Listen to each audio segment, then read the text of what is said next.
नमस्कार तथा सुप्रभात। उज्यालो रेडियो नेटवर्कसँगै उज्यालो अनलाइन र मोबाइल एप्लिकेशनबाट एकसाथ प्रसारण भइरहेको काया कैरनमा तपाईंलाई साथी भोजेन्द्र बस्नेतसँगै दिपाती मल्सिनाको स्वागत छ। आज 2079 साल माघ 24 गते मंगलबार, फागुन कृष्ण पक्षको द्वितीय तिथि, सन् 2023 फेब्रुअरी 7 तारिक।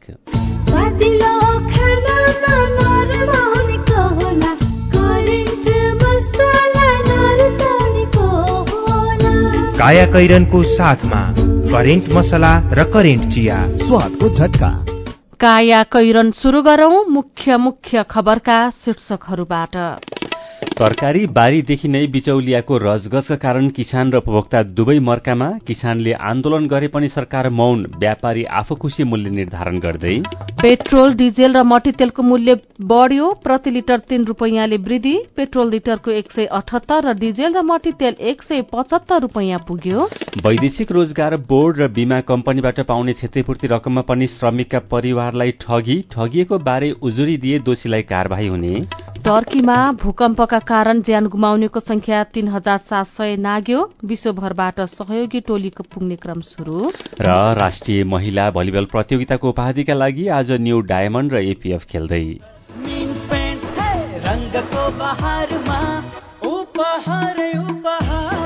जस्मिन पेन्ट्स लगाऊ र लकी ड्र मार्फत वर्षैभरि हरेक महिना 1 लाख र उपहारहरू जितौं। यो योजना अन्तर्गत वर्षभरि प्रत्येक महिना लकी ड्र मार्फत 1 जनाले 1 लाख, 1 जनाले स्मार्टफोन, 10 जनाले DHI राइस कुकर र 100 जनाले घडी प्राप्त गर्न सक्नुहुनेछ।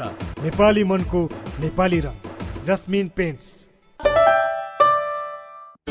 कृषि तथा वन विज्ञान विश्वविद्यालय, पशु विज्ञान, पशु चिकित्सा र मत्स्य विज्ञान संकाय रामपुर चितुवनको भर्ना आवेदन सम्बन्धी सूचना। यस संकायमा शैक्षिक सत्र 2079-80 मा सञ्चालन गरिने स्नातक तहको BVSC एन्ड AH र BSc फिशरिज विषयमा नयाँ विद्यार्थी भर्ना आवेदन खुलेको हुँदा इच्छुक विद्यार्थीहरूले फागुन 2 गते राति 12 बजेसम्म अनलाइन आवेदन फारम भर्नु हुन अनुरोध गरिन्छ।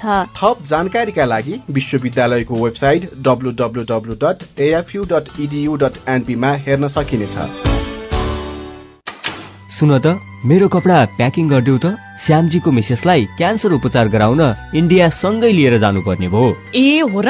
अनि सुन्नु त, अब क्यान्सरको उपचार CMC क्यान्सर इन्स्टिच्युट भरतपुरमा नै हुन्छ नि। नेपालमै पहिलो पटक अत्याधुनिक भेरिएन्ट ट्युबिम भएको 60 काउज र हाइपर आर्क लगायतका अत्याधुनिक उपकरण प्रयोग गरी मस्तिष्कमा रहेको ट्युमर, फोक्सोको क्यान्सर, स्तन क्यान्सर, घाँटी तथा टाउको सम्बन्धी क्यान्सर, पेट तथा कलेजो सम्बन्धी क्यान्सर, पाठेघरको मुख, गर्भाशय तथा मूत्राशय सम्बन्धी क्यान्सर तथा अन्य क्यान्सरहरूको उपचार हुन्छ। क्यान्सर भएको ठाउँको पहिचान गरी रेडिएसनको माध्यमबाट पूर्ण रूपमा निको हुने गरी पनि उपचार गरिन्छ। सरकारी अस्पतालकै सेवा शुल्कमा उपचार हुनुका साथै नेपाल सरकारबाट प्रदान गरिने क्यान्सर पीडितहरूका लागि 1 लाखसम्मको छुटको व्यवस्था पनि छ। ओहो, यस्तो सुविधा रहेछ। ल, अब क्यान्सर उपचार गराउन CMC क्यान्सर इन्स्टिच्युटमा नै लिएर जान्छौ। क्यान्सर विरुद्ध आशाको किरण, CMC क्यान्सर इन्स्टिच्युट। फोन 056 594 333 594 333। काया कैरनमा अब खबरको सिलसिला। नेपाल आयल निगमले इन्धनको मूल्य बढाएको छ। निगमले गैराती 12 बजेदेखि लागू हुने गरी पेट्रोल, डिजेल र मट्टीतेलको मूल्य प्रति लिटर 3 रुपैयाँका दरले बढाएको हो। अब पेट्रोल प्रति लिटर 178 रुपैयाँ पुगेको छ भने डिजेल र मट्टीतेलको मूल्य प्रति लिटर 175 रुपैयाँ पुगेको छ।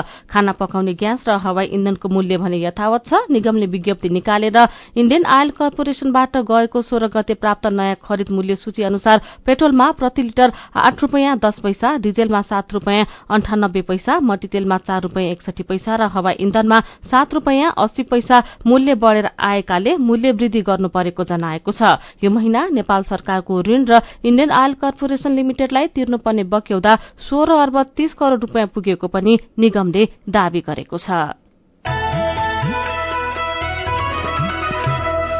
काठमाडौँदेखि चितवनसम्मको दूरी झण्डै 150 किलोमिटर छ। झण्डै 5 घण्टाभित्र ढुवानी हुने तरकारीको उपभोक्ता मूल्य भने 10 गुणासम्म बढ़ी पर्ने गरेको छ। तरकारी बारीदेखि नै बिचौलियाको रजगज हुँदा किसानले मूल्य पाएका छैनन्, अर्कोतर्फ उपभोक्ता चर्को मूल्य तिर्न बाध्य रहेका छन्।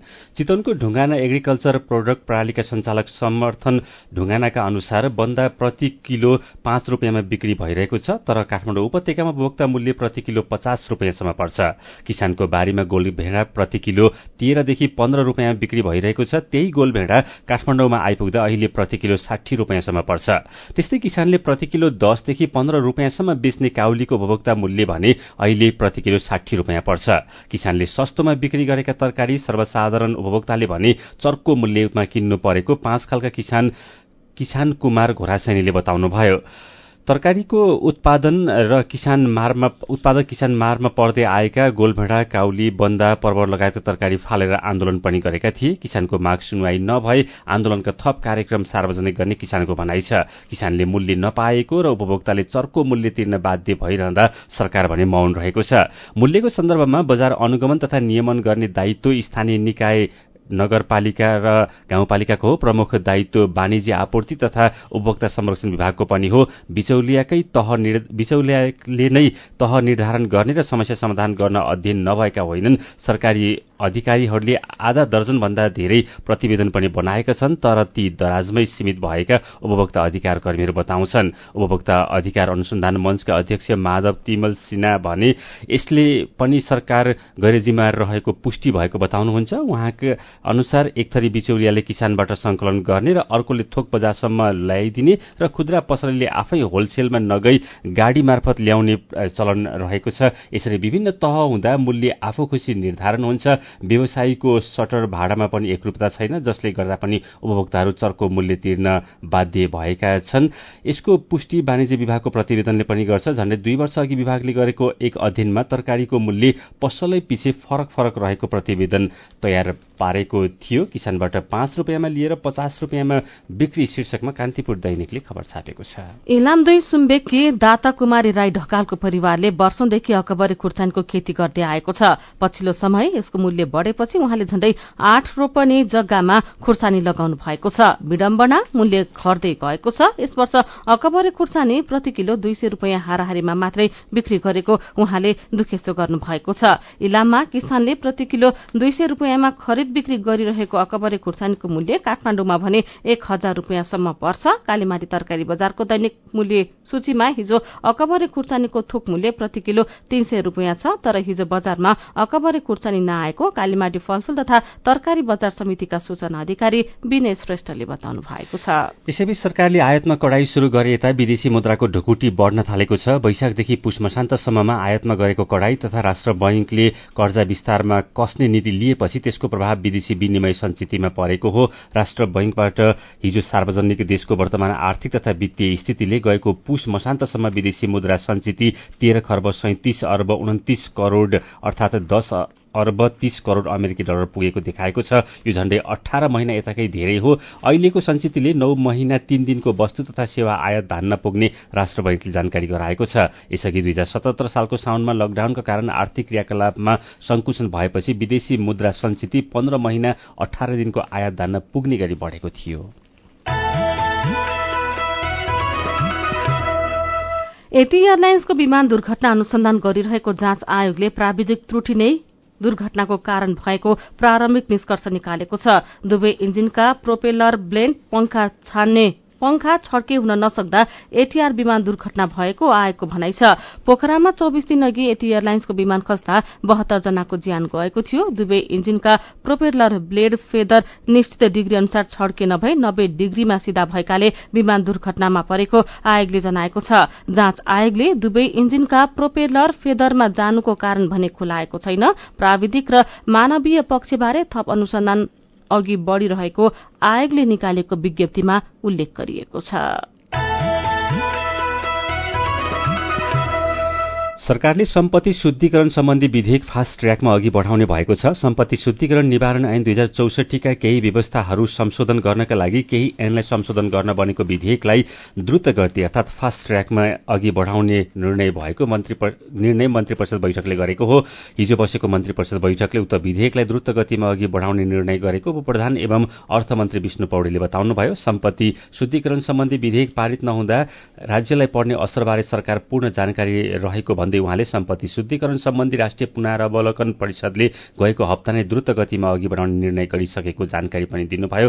मन्त्री परिषदको निर्णयसँगै अब सरकारले विधेयक छिट्टै प्रतिनिधि सभा संसदमा लाने पनि उहाँले बताउनुभयो। संघीय संसदलाई बिजनेस दिने गृह कार्यमा सरकार जुटेको छ। मंसिर 4 को चुनावबाट आएको प्रतिनिधि सभाले अधिवेशन आह्वान भएको महिना दिनुहुँदा पनि सरकारबाट बिजनेस पाएको छैन। प्रतिनिधि सभाको चालू अधिवेशनको झण्डै 1.5 महिना समय बाँकी रहँदा प्रधानमन्त्री पुष्पकमल दाहाल प्रचण्डले सरकारले प्राथमिकता दिनुपर्ने कानून तय गर्न र प्रक्रियामा लैजान संसदमा प्रतिनिधित्व गर्ने दलहरूसँग छलफल थाल्नु भएको छ। हिजो संसदमा प्रतिनिधित्व गर्ने दलका नेता तथा प्रमुख सचेतक र स्वतन्त्र सांसदहरूलाई सरकारी निवास बालुवाटारमा बोलाएर प्रधानमन्त्री प्रचण्डले सुझाव लिनु भएको छ। प्रतिनिधि सभाले बिजनेस नपाएका बेला राष्ट्रिय सभाले हिजो 3वटा विधेयक पारित गरेको छ। अनुगमन तथा मूल्याङ्कन विधेयक, अभिलेख संरक्षण पहिलो संशोधन विधेयक र खाद्य स्वच्छता तथा गुणस्तर विधेयक सर्वसम्मत पारित गरेको संसद सचिवालयका सहायक प्रवक्ता दशरथ थमालाले जानकारी दिनुभएको छ। काया कैरनमा रिपोर्टसँगै खबरहरू बाँकी नै छन्, सुन्दै गर्नुहोला। सुरक्षित र समृद्ध होस् जिन्दगीको सेरोफेरो, भोलिको लागि सोच्नु पर्ने कर्तव्य हो तिम्रो मेरो। ढुक्क हुन भोलिलाई बिमा गरौँ है, नेशनल लाइफ इन्सुरेन्समा बिमा गरौँ है। विगत 35 वर्षदेखि सञ्चालनरत नेपालकै पहिलो अग्रणी जीवन बीमा company national life insurance company, Lazimpat, Kathmandu.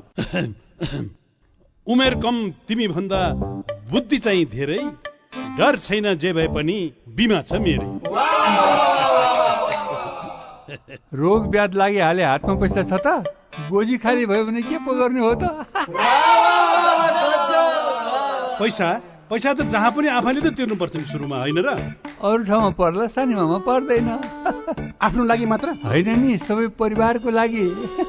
नेपालमै पहिलो पटक सानीमा बैंक प्रस्तुत गर्दछ फ्यामिली सुपर सेभिङ्स खाता, जसमा आफ्नो सम्पूर्ण परिवारको अस्पताल भर्ना खर्च भुक्तानी गर्नै नपर्ने। प्रत्येक सदस्यलाई रु 1 लाख सम्मको उपचार बिमा र रु 10 लाख सम्मको दुर्घटना बिमा। मेडलाइफ र सिद्धार्थ इन्सुरेन्स लिमिटेडको सहकार्यमा बिमा सुविधा। थप जानकारीका लागि नजिकैको शाखा वा 980119 मा सम्पर्क गर्नुहोला। सानीमा बैंक, सबल अनि विश्वसनीय। खुसी कसरी खुसी हुन्छ जब बढ्ने छैन कोही, आफ्नो भन्दैमा आफ्नो हुन सम्पर्कमा बस्या खै। सम्पर्कका लागि बलियो आधार नेपाल टेलिकम हो राष्ट्रकै सञ्चार। सम्पर्कको आधार राष्ट्रको सञ्चार, नेपाल टेलिकम राष्ट्रको सञ्चार। नेपाल टेलिकम राष्ट्रको सञ्चार।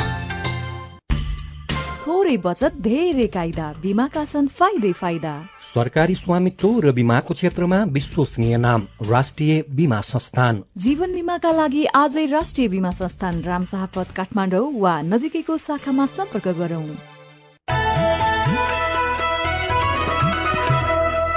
उज्यालो रेडियो नेटवर्कसँगै उज्यालो अनलाइन र मोबाइल एप्लिकेशनमा प्रसारण भइरहेको काया कैरनमा तपाईंलाई फेरि स्वागत छ। यतिन्जेल हामीले तरकारी बारीदेखि नै बिचौलियाको रजगजका कारण किसान र उपभोक्ता दुवै मर्कामा।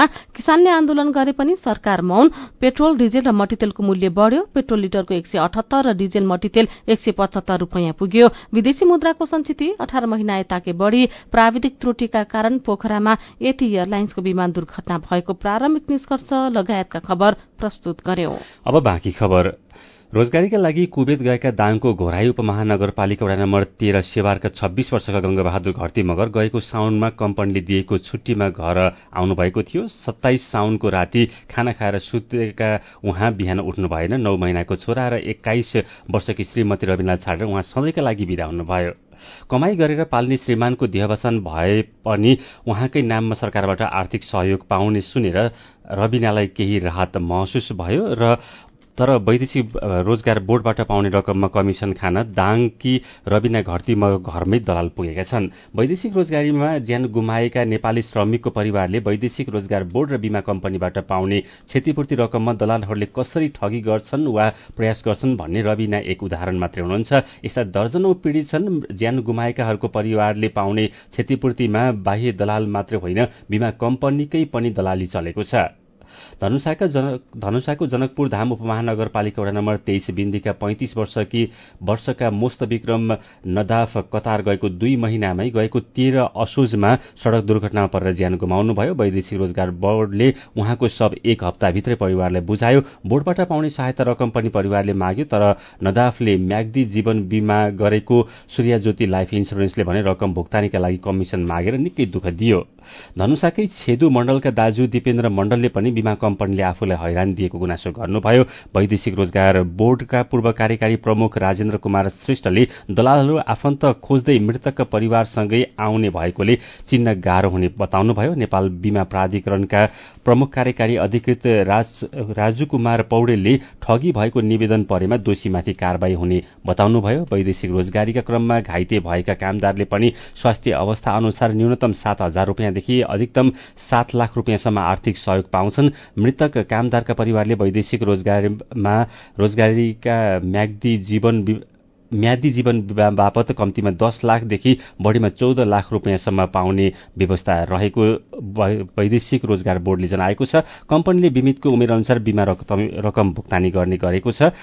श्रम स्वीकृति अवधि सकिएका कामदारले भने यी कुनै पनि सुविधा पाउँदैनन्।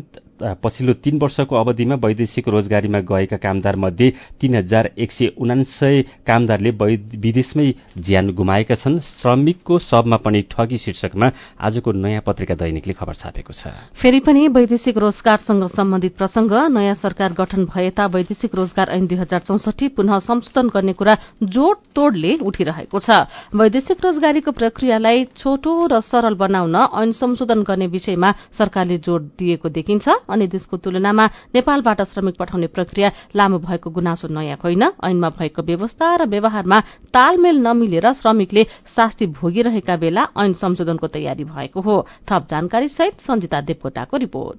नेपालबाट वैदेशिक रोजगारीमा श्रमिक पठाउने प्रक्रिया गन्तव्य देशबाट कामको माग ल्याउनेबाट शुरूआत हुन्छ।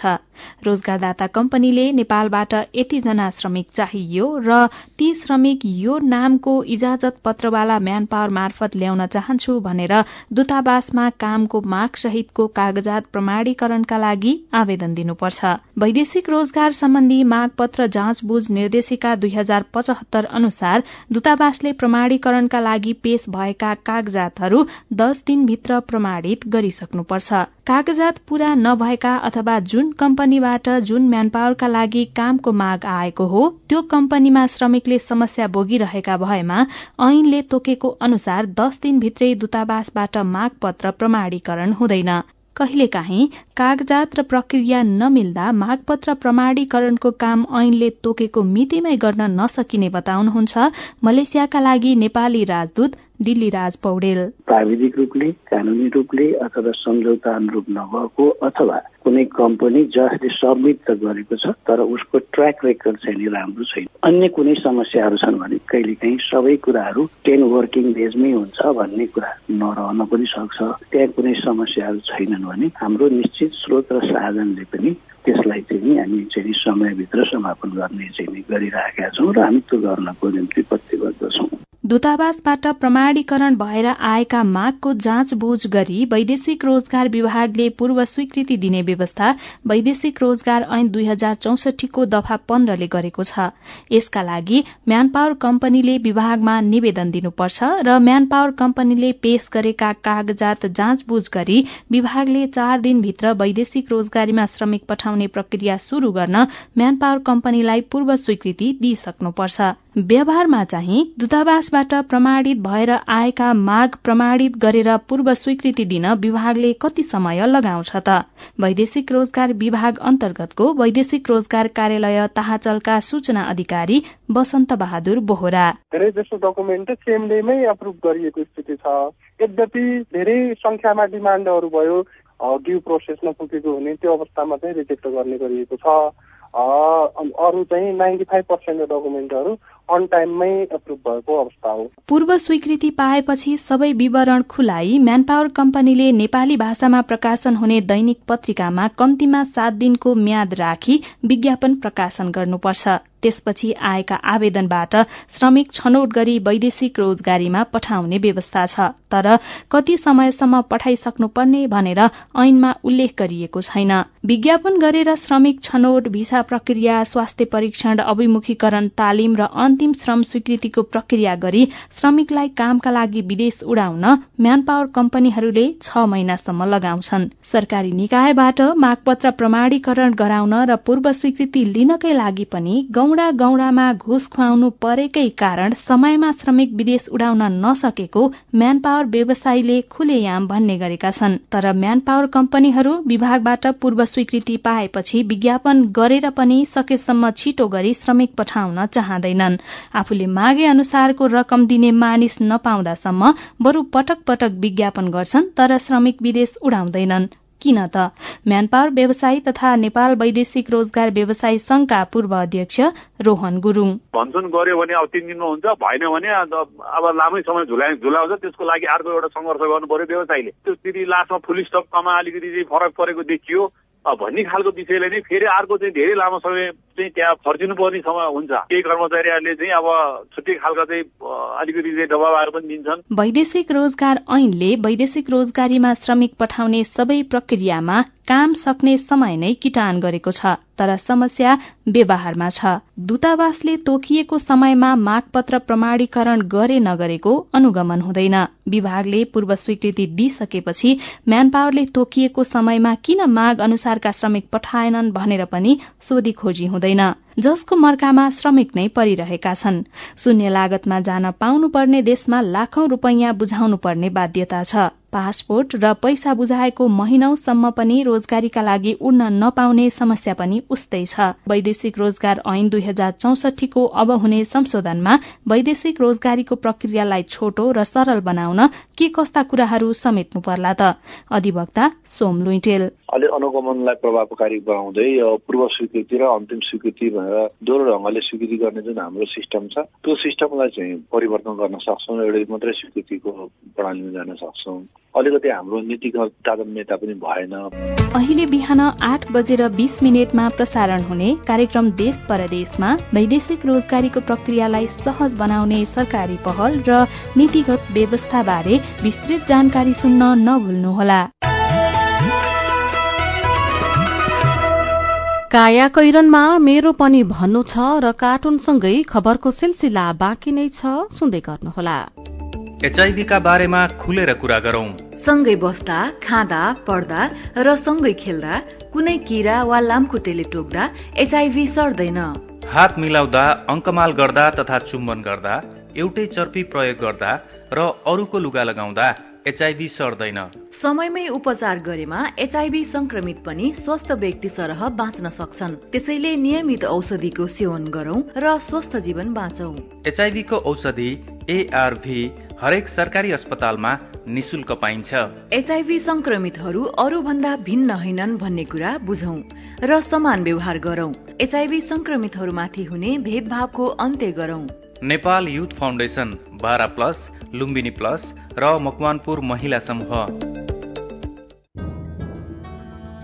सुनिश्चित भविष्य मात्र होइन बचत, आर्थिक स्वतन्त्रता हो, आत्मविश्वास हो, आत्मा सम्मान हो, सम्पन्न जीवन हो। बचत बचत गरौं, बचत गरौं, बचत गरौं, बचत गरौं।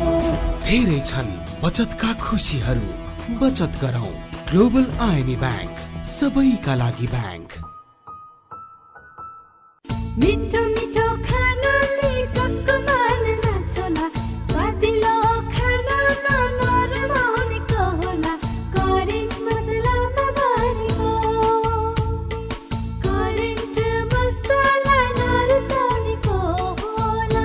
Hygienic, tasty and fresh Trimurti industries private limited Rupandehi बुटवलद्वारा उत्पादित करेन्ट चिकन मसला, सब्जी मसला, चाउमिन मसला, मोमो मसला, चाट मसला, गरम मसला र अन्य विभिन्न मसलाहरू। करेन्ट मसला, स्वादको झट्का।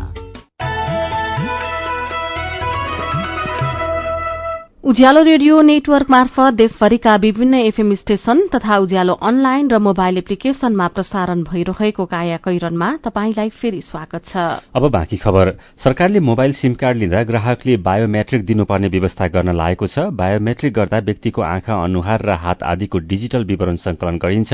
अहिले राष्ट्रिय परिचय पत्र र राहदानी बनाउँदा बायोमेट्रिक दिनुपर्छ। मन्त्रालयले पुस 28 गते नै नयाँ सिम लिँदा बायोमेट्रिक गराउने निर्णय लिइसके पनि सेवा प्रदायकहरूको नियमनकारी संस्था दूरसञ्चार प्राधिकरणलाई भन्ने पत्रचार गरिसकेको छैन। गृहको निर्णय लागू भए सिम कार्ड लिने ग्राहकले नागरिकता, राहदानी, सवारी चालक अनुमति पत्र लगायत कागजात मात्रै पेश गरेर पुग्दैन। यसका लागि उसले आफ्नो बायोमेट्रिक पनि दिनुपर्छ। गृह मन्त्रालयका सहसचिव डाक्टर भीष्म कुमार भूषालले सिम कार्डको दुरूपयोग भएको गुनासो आएको र प्रहरीको कतिपय अनुसन्धान पनि त्यस्तो देखिएकोले सिम कार्ड वितरणमा नयाँ प्रणाली खाँचो रहेको बताउनुभयो। मेरो पनि भन्नु छ। दाङमा समयमा सड़क मर्मत नहुँदा धुलोसँगै यात्रामा शास्ति खेप्नु परेको गुनासो बढ़ेको खबर उज्यालो अनलाइनमा पढेर कुञ्जमणि भूषाल लेख्नुहुन्छ।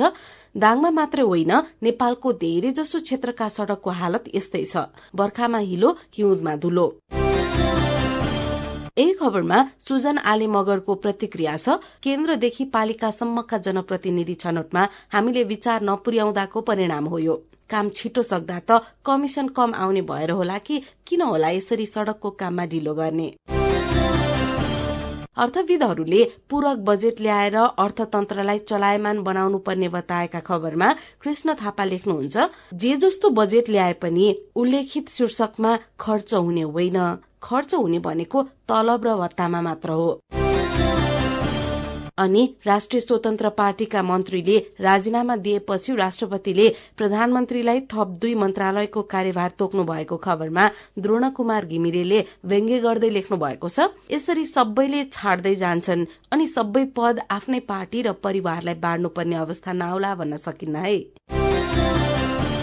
विचारका लागि तपाईंलाई धन्यवाद। मेरो पनि भन्नु छ।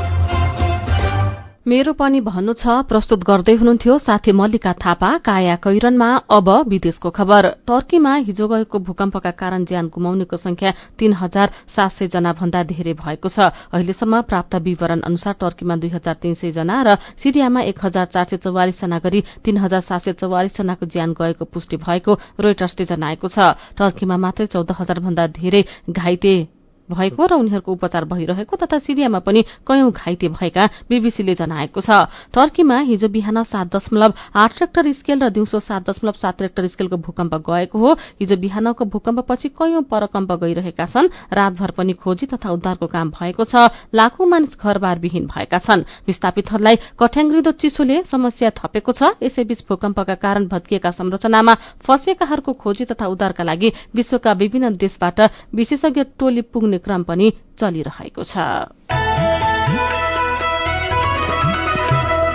अब खेल खबर। राष्ट्रिय महिला भलिबल प्रतियोगिताको उपाधिको लागि आज न्यू डायमण्ड स्पोर्ट्स क्लब र विभागीय टोली एपीएफ खेल्दैछन्। न्यू डायमण्ड प्रतियोगितामा अपराजित रहँदै शीर्ष स्थानमा रहेर फाइनलमा पुगेको हो भने एपीएफ दोस्रो स्थानमा रहेर फाइनलमा पुगेको। यस्तै तेस्रो स्थानका लागि पनि आज त्रिभुवन आर्मी क्लब र नेपाल पुलिस क्लब खेल्दैछन्। शेरबहादुर खड्का स्मृति प्रतिष्ठानको आयोजनामा चलिरहेको प्रतियोगितामा 4 टोलीको सहभागिता रहेको छ। प्रतियोगिताका विजेता टोलीले 3 लाख, उपविजेताले 1,50,000 र तेस्रो हुने टोलीले 75,000 रुपियाँ पुरस्कार प्राप्त गर्नेछन्।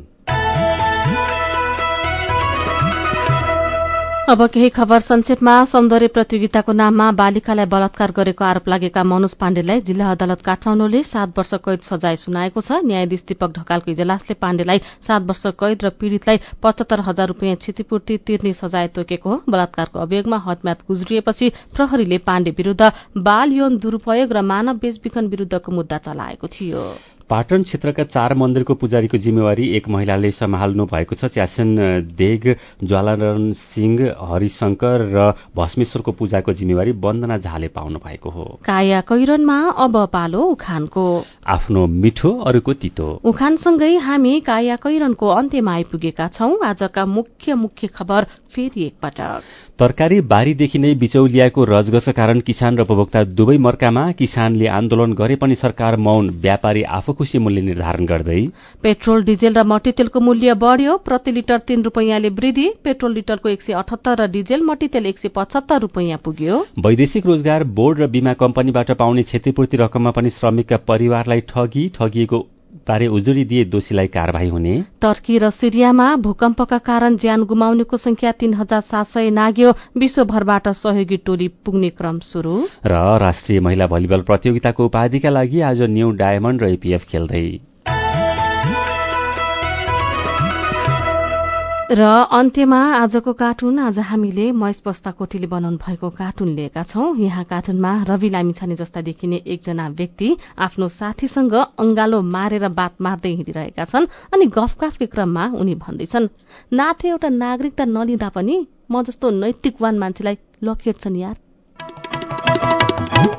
आजको काया कैरन सकिएको छ। उज्यालो मोबाइल र अनलाइनमा प्रसारण भइरहेका रेडियो र अनलाइनका सामग्री भाइबरमा पनि उपलब्ध छन्। काया कैरनबाट प्राविधिक साथी सरोज थापासँगै हामी पनि बिदा माग्छौं। घर बाहिर निस्कँदा मास्क लगाउन नबिर्सौं। नमस्कार।